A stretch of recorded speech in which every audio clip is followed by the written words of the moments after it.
Bueno, mis hermanos queridos, llegamos al capítulo número 20 de Hechos, así es que por favor, abra su Biblia, encienda su móvil. Hoy tenemos menos pantallas, entonces va a ser más importante aún que ustedes tengan su Biblia personal para que leamos juntos.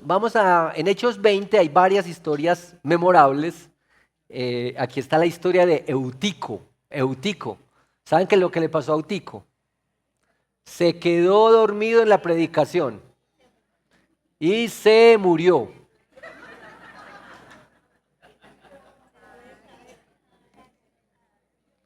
Se quedó dormido en la predicación. Yo desde aquí veo a los que se duermen. Ay, Señor. Bueno, les voy a hablar más de Eutico ahorita. Está en la primera parte de Hechos 20, pero vamos a leer juntos desde el versículo 17 hasta el final del capítulo 20. Esta es una historia muy dramática con muchas emociones. Hechos capítulo 20, versículos 17 en adelante. Desde Mileto, Pablo mandó mensaje a Éfeso y llamó a los ancianos de la iglesia. Cuando vinieron a él, les dijo: ustedes saben bien cómo he sido con ustedes todo el tiempo desde el primer día que estuve en Asia. He servido al Señor con toda humildad, con lágrimas y con pruebas que vinieron sobre mí por causa de las intrigas de los judíos.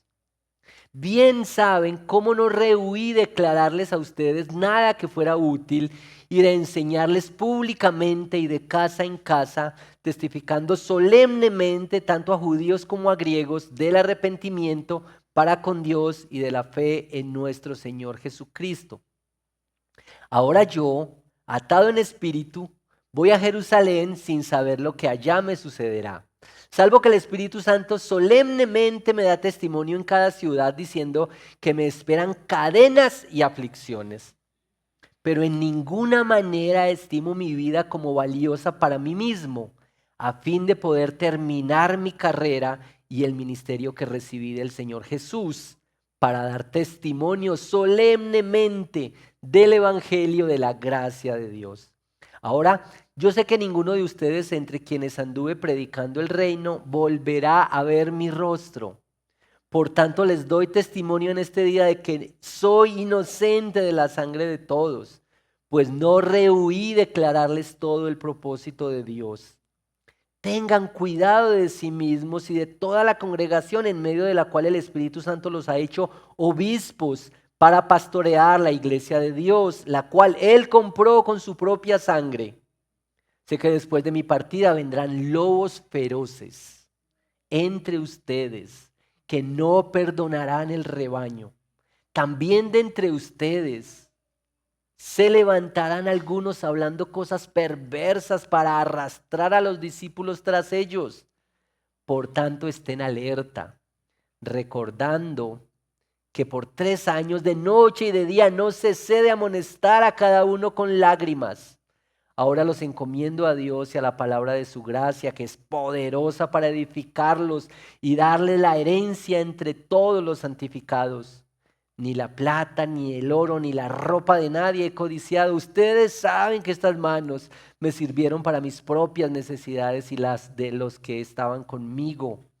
En todo les mostré que así, trabajando, deben ayudar a los débiles y recordar las palabras del Señor Jesús que dijo: más bienaventurado es dar que recibir. Cuando Pablo terminó de hablar, se arrodilló y oró con todos ellos. Comenzaron todos a llorar desconsoladamente y abrazando a Pablo lo besaban. Estaban afligidos especialmente por la palabra que había dicho de que ya no volverían a ver su rostro, y lo acompañaron hasta el barco. Esta es la palabra del Señor. Amén. Bueno, oremos juntos. Señor, estamos ante tu palabra que siempre nos sorprende, tu palabra que es poderosa y santa.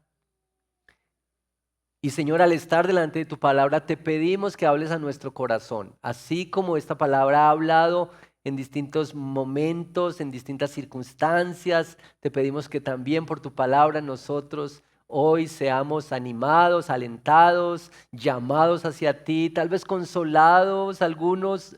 Señor, haz algo nuevo y extraordinario con tu palabra en nuestros corazones hoy. En el nombre de Cristo Jesús. Amén. Amén. Bueno, vamos a volver a la historia de Eutico, porque uno casi que espera este pasaje para predicarle a los que se duermen. Uno es, ¿cuándo llegaremos a Hechos 20 para predicarle a los que se duermen?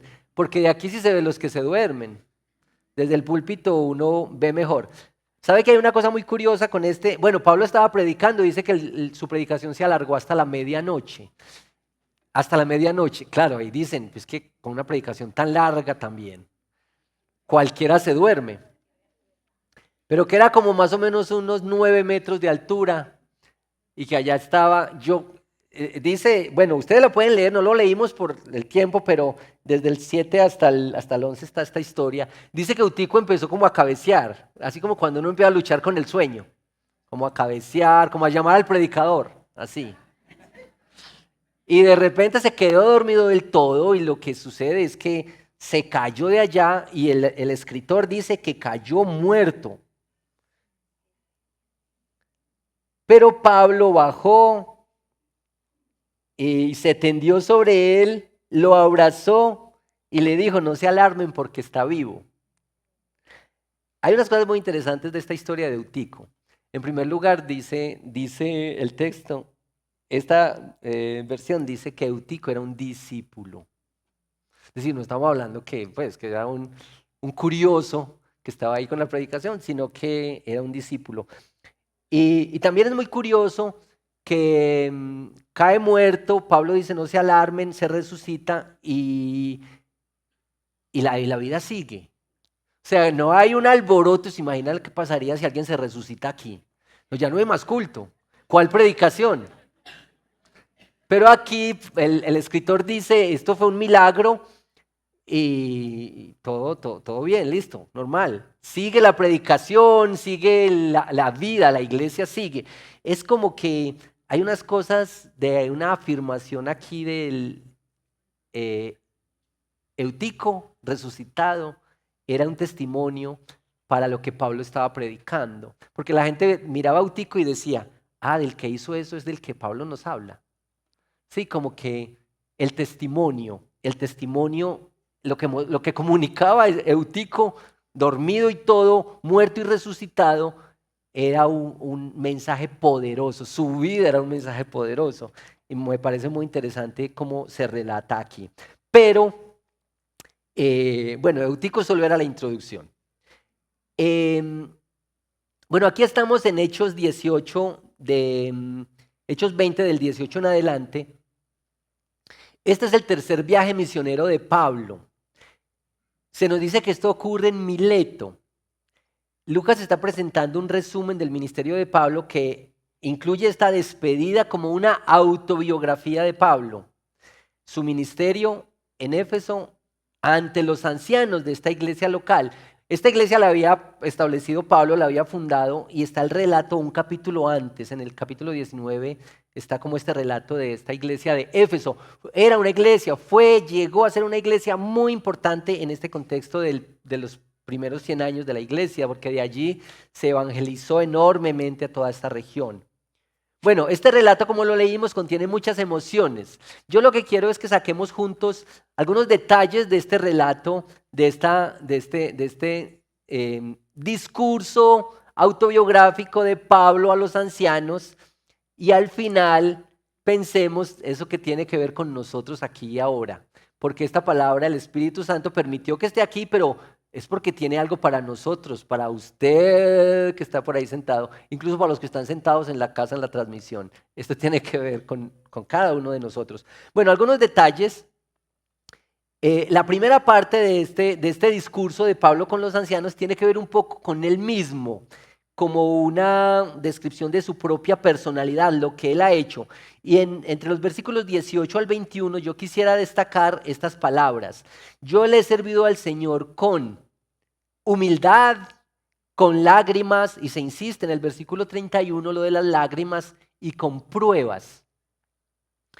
Como que en esta conversación de Pablo con los ancianos, les está diciendo, les está advirtiendo, el ministerio tiene estas características. Los que sirven en el ministerio no deberían esperar cosas distintas a esto. Se necesita la humildad para acercarse a la palabra y al evangelio, pero sepan que el ministerio tiene muchas lágrimas, sufrimientos y pruebas. Otra cosa para destacar en esta porción es que Pablo destaca dos veces también esto de no rehuí declararles a ustedes nada que les fuera útil.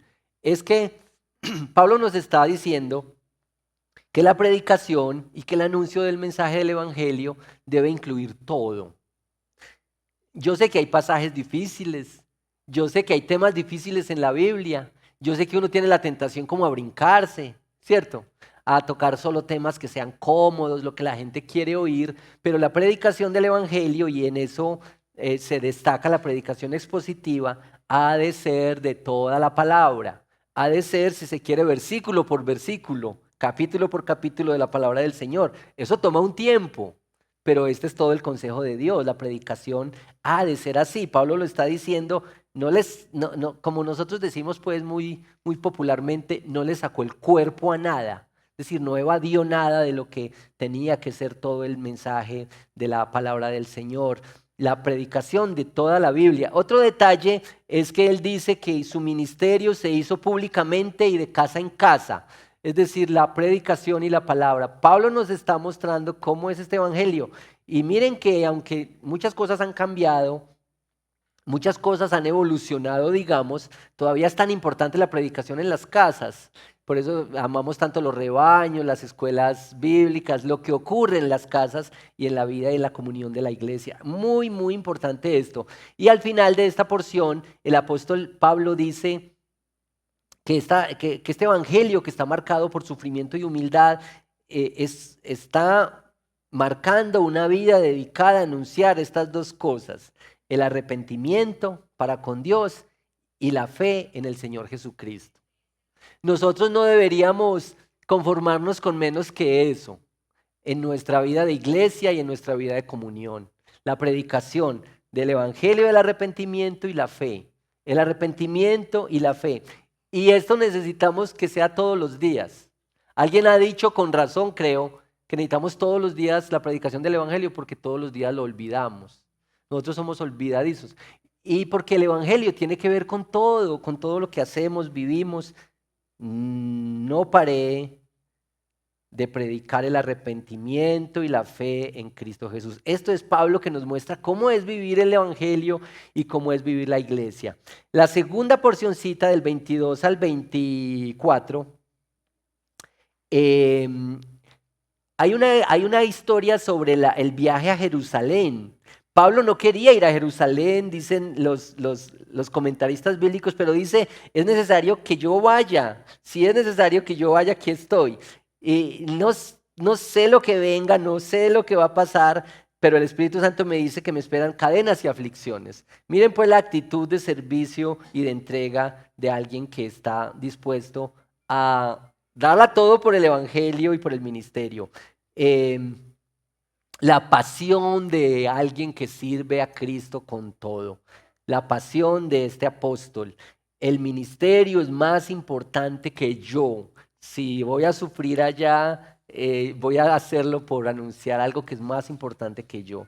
Esto me parece para destacar aquí. En la porcioncita que sigue hay unas cosas muy importantes. El 25 al 27 dice, yo sé que ninguno de ustedes, entre quienes anduve predicando el reino, volverá a ver mi rostro. Y les doy testimonio en este día de que soy inocente de la sangre de todos. Y no rehuí otra vez de declarar todo el propósito de Dios. Esta expresión de soy inocente de la sangre de todos, que también estaba en el capítulo 18 que predicamos hace 15 días, es una expresión muy dramática sobre ser un atalaya. Quienes toman nota, por favor, apunten esto, Ezequiel 33 del 1 al 9. ¿Cuál era el deber del atalaya? El Señor le dice al profeta, anuncie anuncie que viene la espada sobre ese pueblo. Anuncie que viene el enemigo. Adviértales que no tienen escapatoria. Lo mejor es que se rindan. Miren que la evangelización tiene este elemento que nosotros casi no exploramos, porque a nosotros nos gusta decirle a la gente que venga a Cristo como una noticia muy hermosa, ¿cierto? Venga, porque ser cristiano es muy lindo. Uno tiene muchos beneficios en el evangelio. Hay un gozo tremendo y todo eso es verdad. Pero yo creo que nosotros deberíamos también evangelizar así, al pecador. Viene un enemigo contra ti porque tu pecado ha hecho una enemistad con él. Y viene para destruirte. Porque en realidad nosotros somos enemigos de Dios. Imagínense este elemento de la evangelización que dice: el Dios santo y eterno, poderoso, creador, es un enemigo del pecador que lo ha ofendido, que se ha rendido a su propia maldad, a su propio pecado. Y este Dios santo tiene toda la autoridad y todo el poder para destruirnos. Y no hay otra manera que rendirnos delante de Él, de poner nuestras armas. Esta es la misma idea de Romanos 10, cuando dice Pablo: cuán hermosos son los pies de los que anuncian la paz, de los que llevan buenas nuevas. Esta enemistad con Dios es muy interesante, que nuestra enemistad con Dios la resuelve Dios mismo.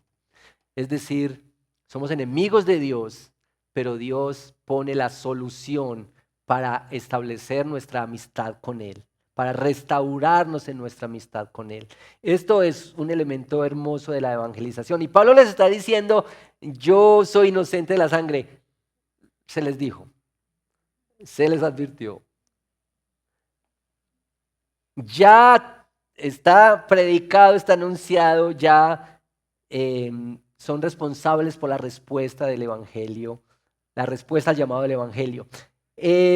Versículos 28 hasta el 31, voy poco rápido en esta primera parte, pero estas advertencias que Pablo hace son para destacar también: tengan cuidado de sí mismos y de toda la congregación, en medio de la cual el Espíritu Santo los ha hecho obispos para pastorear la iglesia de Dios. Escuchen esto: la cual Él compró con su propia sangre. Y a mí me parece esto extraordinario. Que uno mira a los hermanos de la iglesia y uno casi que no lo puede creer.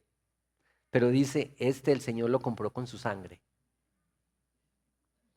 Y así con todo lo difícil que son los hermanos, que somos nosotros.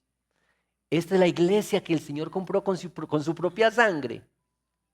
Bueno, ancianos, obispos, pastores son términos intercambiables aquí y digamos, la mayoría de veces quieren decir lo mismo: un líder maduro que cuida. Un líder maduro que cuida. Y les dice a estos líderes maduros que cuidan: tengan cuidado de la iglesia que Dios compró con su propia sangre. Pero esto es muy personal. Es que el evangelio se ha hecho con lágrimas y con dolores, con sufrimientos. Así es que cada persona que hace parte de la iglesia es tan importante para el Señor, que vale la pena el cuidado y la protección y la provisión para los hermanos. También nuestros hermanos que pecan contra nosotros son la iglesia que Él compró con su sangre. Tal vez algunos que sirven y ayudan, pero a veces los que nos ignoran, a veces los que luchan con un pecado y que están a nuestro lado, también son la iglesia que el Señor compró con su propia sangre. Es muy frágil y Pablo está advirtiendo: tengan cuidado de esta iglesia y de estos hermanos. Miren, por favor, dos advertencias en este punto: tengan cuidado de los de adentro y tengan cuidado de los de afuera. Tengan cuidado de los que vienen como lobos feroces entre ustedes, que no perdonarán el rebaño. ¿Cómo la iglesia puede cuidarse junta frente a las acechanzas de afuera? Puede ser incluso que es más fácil pensar en las acechanzas de afuera que los problemas adentro.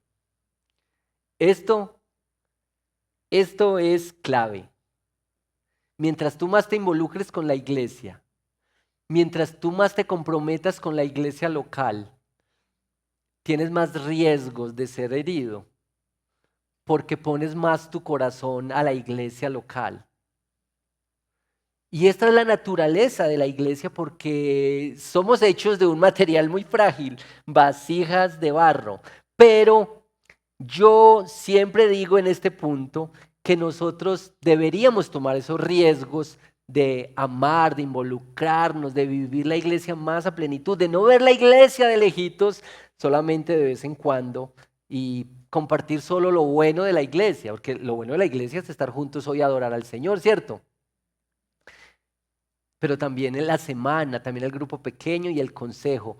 Y que alguien entre a tu corazón y te aconseje y te anime y te ayude con la palabra y abra contigo la palabra del Señor para ver cómo esa realidad particular de tu vida tiene lugar en los propósitos del Señor para ti. Eso es vivir el Evangelio. Tengan cuidado, les dice, de los de afuera, pero tengan cuidado de los de adentro. El cuidado, esto no es este cuidado no necesariamente es una cosa negativa, es una advertencia positiva. Cuiden a los que están aquí con ustedes. El versículo 32 hasta el 35 está esta expresión de la palabra de su gracia que es poderosa para edificarlos y darle la herencia entre todos los santificados. Esta expresión con la que termina esta porción de más bienaventurado es dar que recibir no aparece en los evangelios, pero el escritor lo pone como una expresión de Jesús. Pablo está mostrándose como alguien que hace todo esto por la iglesia, que predica, que anuncia, que está humilde, que sufre y que llora, y aún así no se muestra como alguien que quiere usar la iglesia. Hermanos, tengamos cuidado de no usar la iglesia, para promovernos nosotros, para promover nuestros asuntos personales, los negocios, las relaciones. Debemos servirnos unos a otros, sí. Y yo sí prefiero que algún profesional de la iglesia sea el que sirve en alguna necesidad.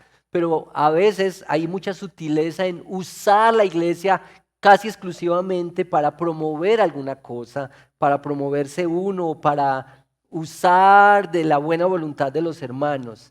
Esto debemos evitarlo a toda costa y amar y servir y entregar a nuestros hermanos. Pablo no era como un atenido, sino que no solamente trabajaba por él, sino que trabajaba para la ayuda, para el bien de los otros.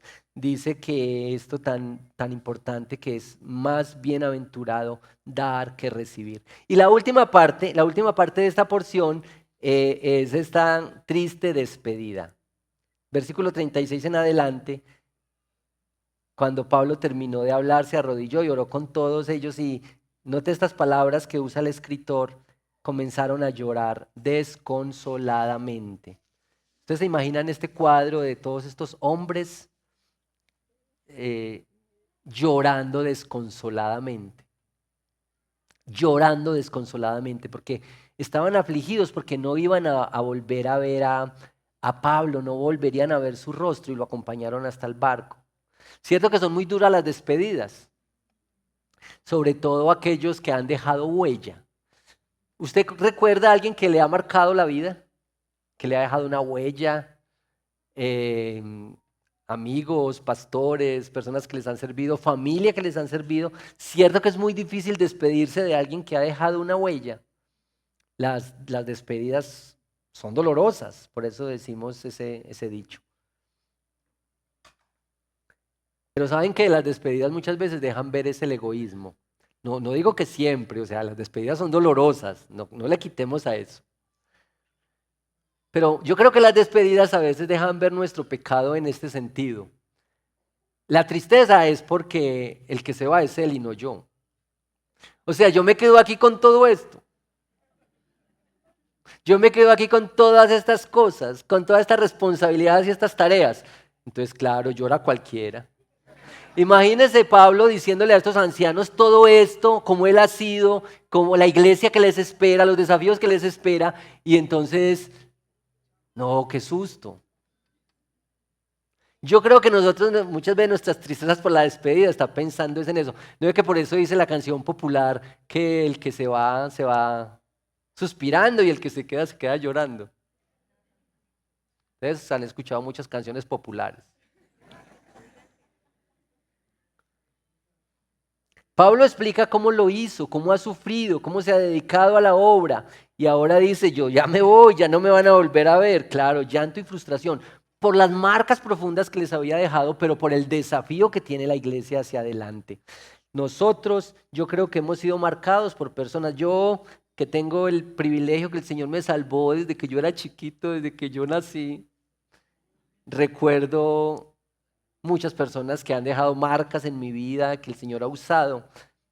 Y, y nosotros todos tenemos personas que nos han marcado, pero aquí en este punto es donde yo quiero decirles, ustedes también están marcando a alguien con su vida, con su testimonio, con su servicio, con su ánimo. Marcas profundas de caminar en la fe. Unas que uno es marcado por alguien, pero debería también uno pensar en las marcas que está dejando en alguien, en las huellas que está dejando en alguien con su propia vida. Bueno, eh, de pronto, al ver esta historia de Pablo tan conmovedora de esta despedida, llegamos a la pregunta, ¿eso qué tiene que ver con nosotros aquí y ahora? Si vea, yo no soy un anciano de la iglesia, ni planeo serlo. Yo no soy un apóstol de la iglesia, mucho menos, tampoco planeo. Vea, yo sí mucho seré un eutico. Es decir, el que se duerme en la predicación. Pero recuerden que Eutico era un discípulo de Cristo. Y yo les voy a decir estas dos cosas en las que este pasaje tiene que ver con nosotros, aquí y ahora. Ustedes que son parte de una iglesia, anhelen líderes así. Anhelen líderes como los que se describen aquí, como Pablo era y como Pablo inspira a los ancianos de esta iglesia. Pero cuando yo les digo a que los anhelen así, no es solamente un deseo romántico allá, sino que contribuyan para que ocurra eso. Oren para que eso ocurra. Ayuden financieramente para que eso ocurra. Animen para que eso ocurra. Eviten ser cristianos pasivos. Involúcrense en el desarrollo y el progreso del establecimiento de líderes que tienen visión, que caminan con Cristo, que su carácter está siendo transformado y que la obra del Señor avanza, porque dicho sea de paso, una sede más grande va necesitando más líderes, más ancianos y más pastores. Cierto que sí, porque vamos a tener nuevas personas que quieren y que el Señor está llamando para Él. Entonces, anhelemos líderes así.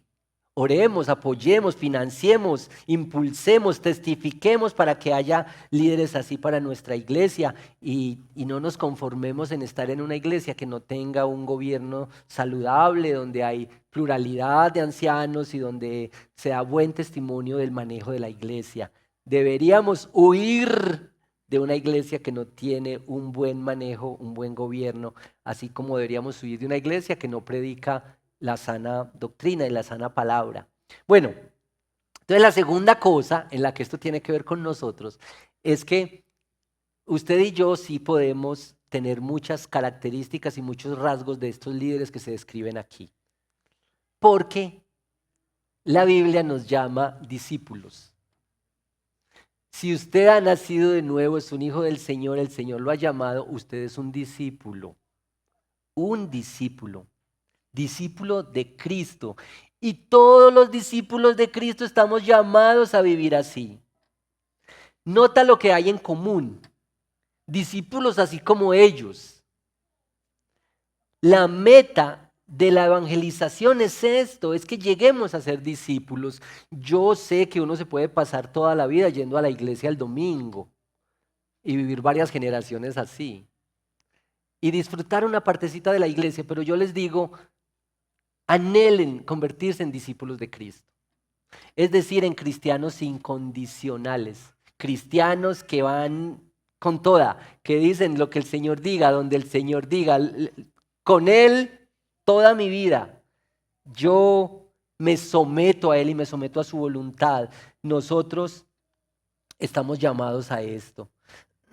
El Cristo que amamos y servimos es este mismo Cristo, es este mismo Dios, es este mismo Salvador.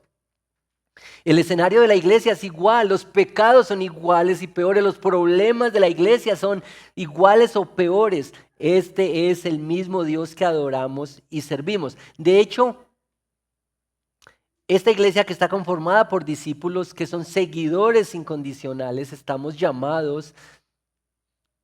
Mire que de los discípulos de Cristo, unos poquitos llegarán a ser pastores. Tal vez algunos de ustedes que están acá lleguen a ser pastores. Otros llegarán a ser ancianos, obispos, como se quieran llamar. Otros irán a las misiones a tiempo completo. Pero la inmensa mayoría de estos discípulos puede ser y está llamado a ser esta categoría que a mí me gusta mucho. Ciudadanos responsables. Un ciudadano responsable.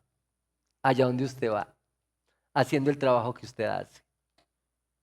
Cocinando en la casa, en una oficina, en la U o en el colegio. Allá en su negocio. Ciudadanos responsables. Esta es la manera del cumplimiento de la gran comisión. Y claro, animamos y apoyamos pastores y ancianos y lanzamos a las misiones y apoyamos financieramente, pero todos participamos en vivir el evangelio y el discipulado en esta dimensión, siendo ciudadanos responsables. La tarea no es menor. La tarea no es menor que la que tuvieron estos hombres de las iglesias en el primer siglo. La tarea es mayor, pero miren que nosotros incluso tenemos unas ventajas. Nosotros tenemos esta santa palabra del Señor completa, la revelación completa. Ustedes saben que Pablo no tuvo una Biblia así. Estos primeros cristianos no tenían esta palabra del Señor completica como nosotros la tenemos, la revelación de la palabra del Señor que nos la ha entregado. Mire, nosotros tenemos, por ejemplo, muchas comunicaciones. ¿Se imaginan qué eran las comunicaciones en la época de Pablo respecto a las nuestras? Y bueno, tenemos diseñadores gráficos y todo eso. Sí tenemos muchas distinciones, incluso tenemos muchas ventajas respecto a lo que se vivió allá. Por supuesto, hay otros riesgos, otros pecados también que se van desarrollando, van mutando, tomando nuevas formas. Y nosotros tenemos esta labor y este llamado como discípulos de Cristo. Y yo quiero decirles, hermanos queridos y amigos, no nos conformemos con menos que llegar a ser discípulos de Cristo, seguidores incondicionales de Él, que escuchamos su voz, que estamos dispuestos a obedecerlo, a cambiar, a renunciar a cosas, a incorporar nuevas cosas. Y como discípulos de Cristo nosotros debemos dejar unas marcas también. No solamente las marcas las hemos recibido nosotros, sino que hemos de dejar las marcas en otros. Pero estas marcas arrancan con un encuentro personal, con la marca del evangelio que nosotros recibimos. Nosotros vemos en la Biblia que todos los que se han encontrado con Cristo de verdad cara a cara han sido marcados por Él. Ustedes saben la historia de Jacob, cómo quedó marcado con una cojera permanente por una lucha personal con el ángel. Moisés se encontró con Dios y no podía verlo, estaba encandilado. Isaías, cuando vio a Dios, ¿sabe qué dijo Isaías? Isaías 6, léalo en su casa. Dice que Isaías vio a Dios. Isaías dijo, estoy muerto. ¿Se imaginan un encuentro con el Señor en el que usted dice, yo lo vi, estoy muerto? Pablo quedó ciego por un poco de días en este encuentro con Jesús. Tengan en cuenta, por favor, hermanos, que cada discípulo de Cristo es también un ministro de Cristo, un servidor del evangelio, cuando vive, cuando satura de evangelio su entorno. No solamente cuando se evita el mal. Nosotros creemos que el evangelio es neutral, que con no hacerle daño a nadie, con eso tenemos. El Evangelio no tiene esa neutralidad. El Evangelio no es una cosa pasiva, el Evangelio es una cosa activa. No solamente evitamos hacer el mal, sino que nos proponemos hacer el bien y servir y avanzar y glorificar al Señor así. No es neutral. Bueno, voy terminando. Eutico era la ilustración del poder de Dios. La gente miraba a Eutico y decía, ese Dios del que habla Pablo es el que hace esas cosas. Miren, yo creo que Dios puede levantar muertos así, yo creo. Pero nosotros tenemos que aprender a ver los milagros del Señor en las transformaciones que hace en nuestra vida. Muertos que el Señor trae a la vida. Da vida eterna. Yo no sé si tú logras ver en tu caminar en la fe del Evangelio. Tú puedes ver milagros que el Señor ha hecho en tu vida. Tú puedes decir, yo era así, pero ahora el Evangelio, Dios lo ha hecho así. Yo vivía desesperanzado, pero ahora tengo una esperanza por el Evangelio. Yo iba rumbo a la perdición, pero Él me rescató. Yo estaba muerto, pero ahora estoy vivo. Yo confiaba solamente en mí, pero ahora confío en Cristo por la obra que Él ha hecho en mi corazón. Cristo me alcanzó y fui cambiado por Él. Y si tú logras ver algo de eso en tu propia vida, yo no sé si es grande o es algo pequeño, pero tú deberías tener la capacidad de observar cómo el Señor ha hecho cosas que solamente el Señor podría hacer en tu vida. Y la segunda cosa es, si tú las ves, ¿se las contarías a alguien? ¿Podrías mostrarle a alguien es que este Dios del que yo predico ha hecho esto en mí? Yo te predico, pero te muestro cómo Él me ha cambiado, qué es lo que ha hecho en mí. Porque mis amigos y mis hermanos, el Evangelio realmente es una noticia así. Es una noticia que se cuenta y una noticia que se muestra. Uno anuncia, pero va mostrando lo que el Señor ha hecho. El Evangelio es que uno ha pasado de muerte a vida. Cristo murió para que nosotros tengamos vida en abundancia. Así es que mis hermanos, no debemos conformarnos con vivir una vida atascados en nuestro caminar con Cristo, en ir y venir en nuestros propios pantanos. Debemos enfrentar nuestra fe con todos los recursos del Evangelio, con todas las ayudas del Evangelio, con los medios de gracia. Debemos usarlos, participar más, tener más comunión, orar más, leer más la palabra del Señor, apropiarnos más de los recursos de la iglesia para nuestra fe y para nuestro caminar con Cristo. Entonces, este llamado no es solamente para los pastores y los ancianos y los que lideran en la iglesia. Una mamá que deja marcas del ministerio cristiano en sus hijos. Eso también es el Evangelio. Un padre que deja marcas profundas del Evangelio en sus hijos. Un esposo que muestra el carácter de Cristo cuando ama a su esposa como Cristo amó a la iglesia. Esto es el Evangelio. Papás, mamás, hijos que respetan y aman a sus papás y a los abuelos. Esto es también el Evangelio. Y nosotros también estamos llamados a esto. Porque todos hacemos el ministerio. Todos hacemos el ministerio porque todos somos discípulos o estamos llamados a ser discípulos y estamos caminando, rogando que el Señor nos permita convertirnos en discípulos, seguidores incondicionales de Él. Si uno quiere que haya más evangelio, que crezca más, que se anuncie más, que se predique más, que haya más milagros, que haya más historias de salvación, también necesita más testimonios de eso. También necesita contarle a otros de lo que está ocurriendo. Lo estruendoso de una resurrección, lo llamativo de una resurrección física, no debería compararse con el milagro que Dios puede hacer en nuestro corazón. al rescatarnos de nuestra propia perdición. Los milagros del arrepentimiento y la fe deberíamos celebrarlos a menudo y contarle a otros lo que el Señor ha hecho. Juan 14, Jesús les dijo, yo he venido para que tengan vida y vida en abundancia. Sabes, el Señor quiere para ti vida en abundancia. No importa tu edad, tu condición, no importa la realidad en que vives. Cristo vino para entregarse, para que tú tengas vida en abundancia. Gozo, esperanza, ánimo, para que tú estés bajo su gobierno, bajo su señorío.